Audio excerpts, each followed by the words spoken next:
Avant d'être un projet de spectacle, c'était un projet d'édition. Une maison d'édition associative de Nancy, le Verger des Hespérides, a collecté des histoires un peu partout dans le monde. Et à chaque fois, en fin de collectage, l'éditrice demandait quelles étaient les 2 histoires les plus racontées dans cette culture-là, dans cette langue-là, aux enfants. Et ces 2 histoires, à chaque fois, ont fait l'objet d'une édition particulière, un livre par histoire, avec de grandes illustrations pleine page pour les enfants, et avec un CD pour faire entendre la langue maternelle aussi.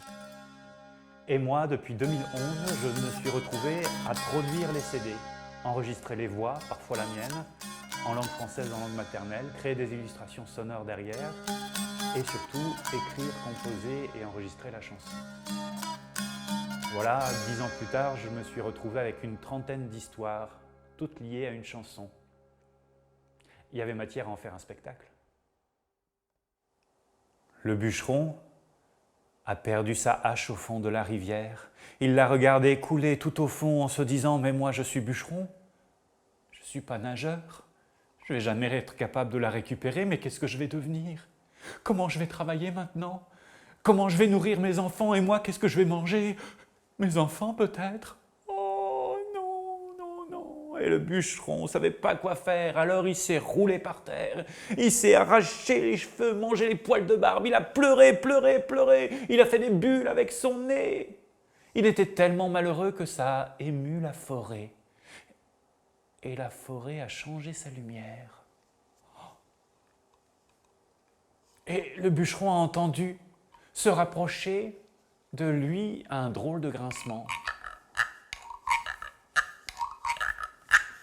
Il l'a vu apparaître devant lui un drôle de petit lutin. Il était tout vieux, avec la barbe drue et le nez tout crochu. Et le lutin s'est rapproché de lui et lui a dit « Alors mon ami, pourquoi tu pleures? Raconte-moi tes malheurs. » Et le bûcheron lui a raconté qu'il avait perdu sa hache au fond de la rivière, qu'il ne pouvait plus travailler, que sa vie était foutue. « Oh, t'inquiète pas, je vais t'aider. » Et le petit vieux, barbe drue, nez crochu, a plongé dans la rivière. Il a nagé, nagé, nagé, nagé, et il est remonté avec une hache, une belle hache qui brillait comme le soleil. Une hache en or. Bon, forcément, je ne vais pas jouer les 30 histoires et les 30 chansons à chaque spectacle, ça ferait un peu long. Mais je vais pouvoir utiliser tout ce vivier-là pour créer des programmes thématiques particuliers. Il m'est déjà arrivé en hiver de raconter des histoires d'hiver avec des bonshommes protecteurs, des sages, des images proches de Père Noël ou de Saint-Nicolas. J'ai déjà raconté sur la forêt, sur les jardins, sur des thématiques très nature, en m'appuyant sur ce répertoire-là. J'ai déjà aussi travaillé sur des contes de randonnée, simplement. Il y en a beaucoup racontés aux enfants. Et puis aussi sur des thématiques précises, l'expression des sentiments et des émotions. Au milieu d'une rivière, il y avait une pierre plate. Et au milieu de cette pierre, une grenouille était posée. La pierre, c'était son royaume. La grenouille était une reine alors. Elle était là, se prélasser, tranquillement. L'endroit était parfait. Le soleil lui chauffait le dos, les membres, la tête. Et la rivière qui coulait autour faisait protection contre les intrus et contre un coup de chaud. Mais soudain, le soleil s'est voilé au-dessus de sa tête. Une grande ombre a surgi. Et cette ombre a bien failli l'écraser. C'était celle d'un tigre qui a atterri, pouf, sur la pierre. La grenouille a juste eu le temps de bondir pour se retrouver sur le côté. Et le tigre a dit « Oh, cet endroit est parfait pour faire une sieste, grenouille. Si tu veux pas que je t'écrase, pose-toi sur mon dos et épouille-moi. » La grenouille s'est mise à chercher des poux dans la pelisse du tigre. Elle papouillait, trouvait des puces, trouvait des poux. Et le tigre aimait tellement les petites pattes de la grenouille qu'il s'est endormi sur la pierre plate. Et la grenouille continuait, n'arrêtait pas de le papouiller en se demandant comment je vais faire pour m'en sortir. Il faut que je trouve une idée pour ne pas me faire manger, car quand le tigre se réveillera, il aura faim, c'est sûr.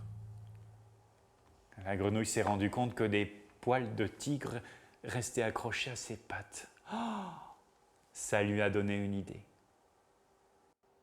L'intérêt d'avoir travaillé sur cette alternance de contes, de chansons, de moments musicaux m'a permis d'adapter ces histoires-là et de proposer différentes façons de raconter, d'ouvrir un peu mon registre.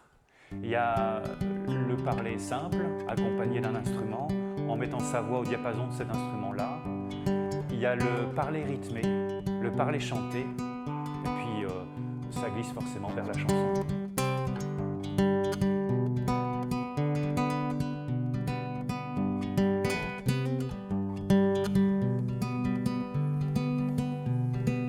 C'est un roi et une reine. Le roi sait assez bien faire la guerre pour être respecté de ses voisins.